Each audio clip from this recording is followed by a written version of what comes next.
क्या आपने कभी बैगन पोस्तो ट्राई किया है? अगर नहीं किया तो आज ही बना ले। झटपट बनने वाली ये टेस्टी सी रेसिपी ऐसी बनती है कि सब उंगलियां चाटते रह जाएंगे। तो चलिए मिलकर बनाते हैं। तो यहाँ मैंने ले लिया है एक बड़ा सा बैगन जो कि वेट में 250 ग्राम्स है। जिस बैगन से हम भरता बनाते हैं उसी तरह का बैगन आप लें। और बैगन जो है थोड़े हल्के होने चाहिए, उसमें बीज नहीं होनी चाहिए। तो इसे हम काट लेते हैं। तो पहले बीच से इसे हम 2 पीसेस में काट लेंगे और उसके बाद हम इसे फिर से अलग अलग इसे हम 2 पीसेस में काट लेंगे। क्योंकि बैगन बड़े हैं इसलिए मैंने इसे 3 पीस किया है। अगर बैगन छोटे हों तो आप इसे 2 पीस में भी रख सकते हैं। बैगन बहुत जल्दी काले पड़ने लगते हैं तो सबसे पहले इसे हम मैरिनेट कर लेंगे। तो इसे एक प्लेट में निकाल लेते हैं और इसमें हम डालेंगे सिंपली इसमें नमक और हल्दी डाल के इसे हमें मैरिनेट करना है। तो इसमें अभी और कुछ नहीं जाएगा, बस नमक और हल्दी डाल दें और इसे अच्छी तरह से इसमें चारों तरफ इसे लगा दें। तो यहाँ मैंने बैगन में नमक हल्दी अच्छी तरह से लगा लिया है। तो इसे एक साइड में रखते हैं, तब तक हम अपने पोस्तो यानी पॉपी सीड्स को ग्राइंड कर लेंगे। यहाँ मैंने लिया है 2 टेबल स्पून पोस्ता। तो सबसे पहले हम पोस्ता को ड्राई ग्राइंड करेंगे, क्योंकि पोस्ता की क्वांटिटी अगर कम होती है तो अगर हम उसमें पानी डाल देंगे तो वो अच्छी तरह से ग्राइंड नहीं होते हैं। तो सबसे पहले बिना पानी डाले ही इसे हमें ग्राइंड करना है। तो आप देख सकते हैं कि अच्छा सा पाउडर बन गया है। तो अब इसमें डाल देंगे 2 हरी मिर्च और साथ ही थोड़ा पानी डाल के इसे फिर से ग्राइंड कर लेंगे। तो इसका एक अच्छा स्मूथ सा पेस्ट बनकर तैयार हो गया है। तो चलिए जी आगे का प्रोसेस कर लेते हैं। अब हम एक पैन ले लेंगे और पैन में डाल देंगे सरसों तेल। ये सब्जी जो है सरसों तेल में ही बहुत टेस्टी बनती है। तो आप कोशिश करें कि इसे सरसों तेल में ही बनाएं। जब तेल अच्छी तरह से गर्म हो जाए तो हम इसमें बैगन के पीसेस डाल देंगे। इसे हमें फ्राई करना है। इसे दोनों ओर से अच्छी तरह से इसे हमें फ्राई करेंगे। और बैगन को पकने में तो बहुत ज़्यादा टाइम नहीं लगता है, फटाफट फ्राई हो जाते हैं। तो मीडियम फ्लेम में ही इसे हमें फ्राई करना है। अच्छी तरह से उलट पलट के दोनों तरफ से इसे गोल्डन ब्राउन होने तक हमें फ्राई कर लेना है।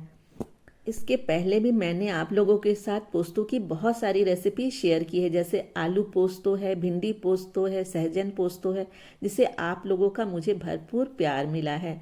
तो ये सब्जी भी बहुत ही टेस्टी बनती है। इसे भी आप एक बार ज़रूर ट्राई करें दोस्तों। तो इस तरह से उलट पलट के इसे अच्छी तरह से हमें फ्राई कर लेना है। तो हमारे बैगन जो है अच्छी तरह से फ्राई हो गए हैं। तो चलिए इसे निकाल लेते हैं। तो ये प्रोसेस जो है बहुत जल्दी हो जाता है। इसे हमें फ्राई करने में लगभग 5 से 6 मिनट ही लगे हैं। तो आप सोच सकते हैं सब्जी बनने में अभी मुश्किल से हमें 5 मिनट और लगेंगे। तो इसे हमने निकाल लिया है। तो चलिए आगे का प्रोसेस कर लेते हैं। अब उसी पैन में मैंने रहने दिया है 2 टेबल स्पून ऑयल और उसमें डाल देंगे 1/4 टीस्पून कलौंजी, जिसे मंगरेला भी बोलते हैं। जब मंगरेला अच्छी तरह से चटक जाए तो उसमें मैंने डाल दिया है टमाटर की प्यूरी। 2 मीडियम साइज़ के मैंने टमाटर को पेस्ट बना लिया था, उसे डाल देंगे और लो फ्लेम में से अच्छी तरह से हमें कुक करना है जब तक कि टमाटर का कच्चापन ना चला जाए।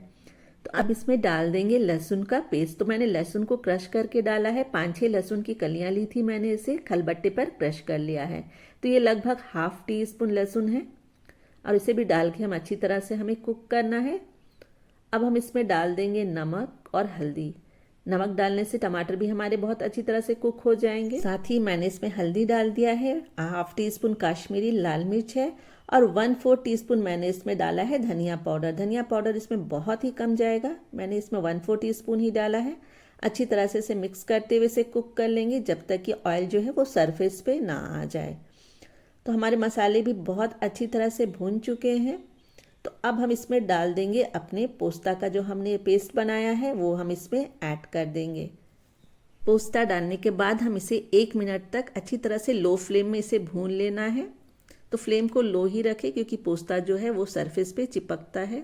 ऐसे लगातार हमें स्टर करते हुए इसे कुक करना है। तो 1 मिनट तक इसे अच्छी तरह से कुक कर लिया है मैंने। अब हम इसमें डाल देंगे मिर्ची। तो यहाँ हरी मिर्ची को मैंने इसमें स्लिट करके डाला है, इससे इसका टेस्ट बहुत अच्छा आता है। एक बार इसे मिक्स कर लेंगे। अब इसमें डाल दें पानी। तो पानी की क्वांटिटी आप अपने टेस्ट के अकॉर्डिंग कम या ज़्यादा कर सकते हैं, पर ये सब्जी थोड़ी लटपट ही रहती है। तो यहाँ मैंने इसमें 1 गिलास गर्म पानी डाला है। पानी जो है वो गर्म करके ही इसमें ऐड करें। तो यहाँ मैंने 1 गिलास के लगभग इसमें पानी ऐड कर दिया है। तो इसमें एक बॉयल आने देते हैं। तो इसमें बॉयल आने लगा है। तो अब हम इसमें ऐड कर देंगे अपने बैगन के पीसेस जो हमने फ्राई करके रखे थे। इसमें सारे बैगन के पीसेस इसमें अरेंज कर दें। तो ये बैगन जो है ऐसे ही फ्राइड है, तो इसे बस हमें 1 मिनट तक ही इसे ग्रेवी में डाल के इसे कुक करना है, ताकि जो है ग्रेवी अच्छी तरह से बैगन में कोट हो जाए। तो इस तरह से सारे बैगन इसमें डाल देने हैं और इसे हमें लगभग ढक के 1 मिनट तक ही रखना है। तो चलिए इसे कवर करते हैं और 1 मिनट तक इसे हमें इसी तरह से कुक होने देते हैं, बिल्कुल लो फ्लेम में। 1 मिनट हो गया है तो बैगन को अच्छी तरह से उलट पलट लेते हैं। तो लीजिए जी, हमारी सब्जी बनकर बिल्कुल तैयार है दोस्तों। बहुत ही लाजवाब सब्जी बनती है। अब ऊपर से डाल दे थोड़े से धनिया के पत्ते। पर्सनली मुझे तो ये सब्जी चावल के साथ बहुत ही बढ़िया लगती है दोस्तों। तो आप तो इसे एक बार ज़रूर ट्राई करें, आप भी इसके दीवाने हो जाएंगे। इतनी टेस्टी सब्जी बनती है और बिल्कुल झटपट बनकर तैयार हो जाती है।